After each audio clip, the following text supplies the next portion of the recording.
சங்கீதம் 6. நெகினோத் என்னும் வாத்தியத்தில் செமினித் என்னும் ராகத்தால் வாசிக்க ராகத் தலைவனுக்கு ஒப்புவிக்கப்பட்ட தாவீதின் சங்கீதம். கர்த்தாவே, உம்முடைய கோபத்திலே என்னை கடிந்து கொள்ளாதேயும், உம்முடைய உக்கிரத்திலே என்னை தண்டியாதேயும். என் மேல் இரக்கமாயிரும் கர்த்தாவே. நான் பலனற்று போனேன், என்னை குணமாக்கும் கர்த்தாவே. என் எலும்புகள் நடுங்குகிறது, என் ஆத்துமா மிகவும் வியாகுலப்படுகிறது. கர்த்தாவே, எதுவரைக்கும் இறங்காதிருப்பீர்? திரும்பும் கர்த்தாவே, என் ஆத்துமாவை விடுவியும். உம்முடைய கிருபை நிமித்தம் என்னை ரட்சியும். மரணத்தில் உம்மை நினைவு கூர்வதில்லை, பாதாளத்தில் உம்மை துதிப்பவன் யார்? என் பெருமூச்சினால் இழைத்து போனேன்.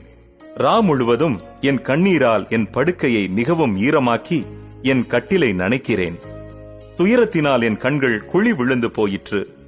என் சத்துருக்கள் அனைவர் நிமித்தமும் மங்கி போயிற்று. அக்கிரமக்காரரே, நீங்கள் எல்லாரும் என்னை விட்டு அகன்று போங்கள். கர்த்தர் என் அழுகையின் சத்தத்தை கேட்டார். கர்த்தர் என் விண்ணப்பத்தை கேட்டார். கர்த்தர் என் ஜெபத்தை ஏற்றுக்கொள்ளுவார்.